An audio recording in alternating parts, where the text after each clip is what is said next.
¿Qué tal? En este video vamos a ver los loops en Python. Hay dos tipos de loops en Python, for loop y while. En este video únicamente vamos a ver for loop. Empecemos desde el significado de la palabra loop. Loop significa ciclo. Entonces, tan solo con la palabra nos hace pensar que los loops nos sirven para hacer iteraciones sobre algún objeto. Pero es mucho más fácil aprender lo que hace un for con un ejemplo. Hagamos nuestro primer for. Ponemos for y in y aquí vamos a poner algún objeto iterable, por ejemplo, un string que diga Python, ¿va? Ponemos dos puntos, le damos enter y si se dan cuenta, automáticamente dejó una indentación, un espacio. Eso está bien. Si no existe ese espacio o indentación, no va a funcionar, ¿va? Y aquí ponemos cierta acción. Por ejemplo, print de y ejecutemos nuestro código para que veamos lo que sucede. Aquí ponemos Python y mi script se llama for loop. Listo, le damos enter. Y como podemos observar, se imprimió Python, pero letra por letra.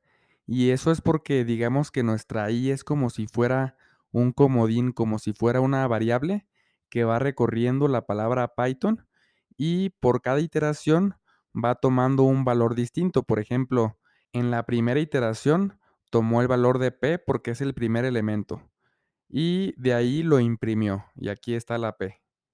En la segunda iteración tomó el valor de y y de ahí lo imprimió.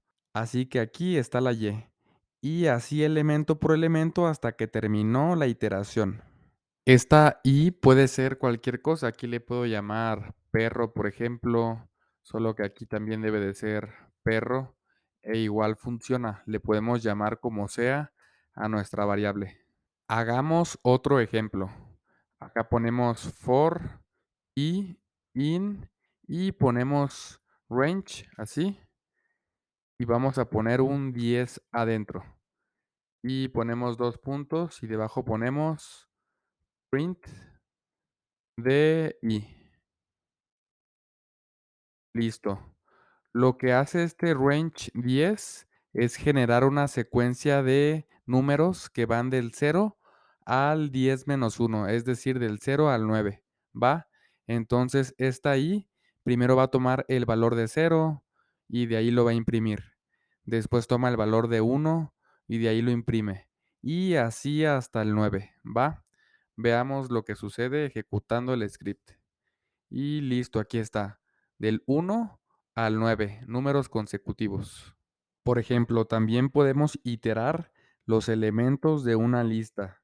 Si yo copio y pego este código y en vez del range 10 pongo una lista, por ejemplo, vamos a poner una lista que sea 2,4,6, y vamos a poner una palabra, perro, así, ¿va? Y ejecutamos el script. Entonces, pues mi for debe de iterar por cada elemento e imprimirlo en pantalla. Aquí vemos 2, 4, 6 y por último el elemento perro. Ahora hagamos otro ejercicio. ¿Qué pasa si yo quiero mediante un for sumar los números del 0 al 100? Entonces podríamos hacer lo siguiente. Ponemos una variable en cero, por ejemplo, x igual a 0 antes de que empiece el for, para que sobre esa variable podamos sumar los números. Entonces hacemos for i in y ponemos range, abrimos paréntesis y ponemos 101 porque recordemos que esto va del 0 al elemento que pongamos aquí menos 1, así que va del 0 al 100 y ponemos aquí dos puntos. De ahí lo que vamos a hacer es un x igual a x más y. Y con esto deberíamos de poder sumar del 0 al 100. Esto porque x, como podemos observar, empieza siendo cero. Entonces, el primer valor que toma x va a ser cero. Y la y, el primer valor que toma es cero también. Así que en la primera iteración es cero más cero igual a cero.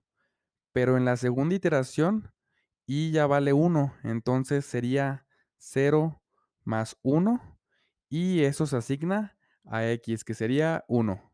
En la tercera iteración y valdría 2, así que sería uno más 2 y eso es 3 y se asigna a x.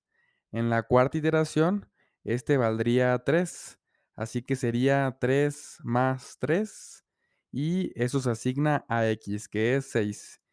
Y así sucesivamente hasta que llega a sumar hasta el 100. Pongamos un print y veamos el resultado. Aquí pongamos print de x para que veamos el último valor que toma x tras sumar del 0 al 100. ¿Va? Ejecutemos el script y vemos que el resultado es 5050. Algo muy interesante, por si no lo sabían, es que esto es igual a, si yo le quito esto de aquí y le agrego un igual por acá, hace lo mismo. Si yo ejecuto el script, debemos de llegar al mismo resultado. Aquí está, 5050. Ahora vamos a conocer la función de dos sentencias muy especiales en Python. Y esas sentencias son continue y break. Vamos a ver primero continue. Si hacemos un for y in range de 50, por ejemplo, así, ponemos dos puntos, le damos enter y dentro del for ponemos un if. If y es igual a 23, por ejemplo, entonces vamos a poner continue de esta forma. Y si no, entonces vamos a poner un print de y. Ejecutemos nuestro script y veamos lo que sucede. Python forloop.py y lo que hace es imprimir desde el 0 hasta el 49 porque el range llega hasta el 50 y cuando i es igual a 23, aquí está 22, después va 23, pero cuando i toma el valor de 23, entonces hay un continue, por lo tanto se salta a la siguiente iteración. Por eso vemos aquí 22 y 24 porque no alcanza a imprimirse el 23 porque aquí está la palabra continue. Para eso nos sirve. En cambio, si aquí en vez de continue ponemos la palabra break, de esta forma, literalmente rompe todo el for. No se salta únicamente esa iteración, sino que la interrumpe. Veamos lo que sucede. Ejecutemos el script, Python for loop.py, le damos enter y cuando llega a 22, después obviamente pasa a 23 y de ahí evalúa, ¿no? Y si es igual a 23, por lo tanto hay un break y ya no continúa con la ejecución de las siguientes iteraciones. En pocas palabras, la diferencia entre continue y break es que continue únicamente se salta a la siguiente iteración y break rompe todo el for, lo termina. Por último, vamos a ver un for anidado, es decir, un for dentro de otro for. Eso es posible, ¿va? Vamos a ver un ejemplo. Vamos a declarar dos listas. La lista llamada A, que sea igual a los elementos, por ejemplo, A. Vamos a poner también el elemento B y vamos a poner el elemento C.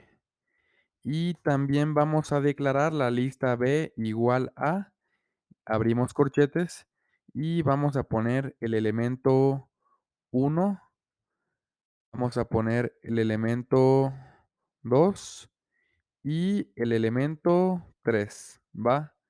Y por acá abajo ponemos for y in A, vamos a poner así, y vamos a poner dentro otro for. for j, ahora vamos a poner j para que no se repita con la i que está acá arriba. For j in b, ponemos 2 puntos. Y por último vamos a poner un print de i, j. Voy a explicar poco a poco cómo se va a ejecutar este doble for, ¿va? Primero se va a ejecutar este for de aquí arriba y va a tomar la i, el valor de a, que es el primer elemento de esta lista. Y de ahí se pasa al segundo for, que va a tomar el valor de 1. Y de ahí, en la primera iteración, se imprime, por lo tanto, A1, ¿va? En la segunda iteración, I sigue tomando el valor de A, pero la J ya no toma el valor 1. La J ahora toma el valor 2 y por lo tanto se va a imprimir A2. En la tercera iteración, la I va a seguir tomando el valor de A, pero la J ahora va a tomar el valor de 3. Entonces, en resumen, primero se ejecutan todos estos elementos, se recorren con el primer valor del for de arriba.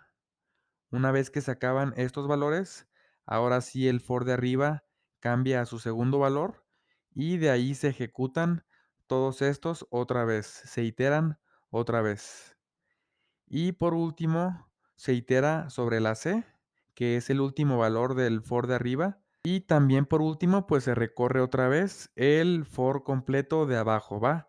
Entonces digamos que el for de arriba es el que manda. Entonces, en resumen, primero toma el valor de A y se itera sobre los 3. Después se toma el valor de B y se itera sobre los 3. Y por último se toma el valor de C y se itera sobre los 3, ¿va? Ejecutemos el script para que vean que no les miento. Python forloop.py, le damos enter y aquí tenemos A1, A2, A3, B1, B2, B3 y por último C1, C2 y C3. Entonces ya con eso vimos un for anidado. Podríamos anidarlo muchas veces. Podríamos tener un for dentro de otro for, dentro de otro y dentro de otro y las veces que queramos. Y bueno, en la práctica no es tan común tener tantos fors anidados. Yo a lo mucho he hecho un for anidado 3 veces, a lo más, ¿no? Y bueno, eso es todo lo que vamos a ver de fors en este video. Traten de repasar muy bien este tema porque es muy importante, se usa mucho en la práctica. Si tienen alguna duda, déjenla en los comentarios. Nos vemos pronto. Hasta luego.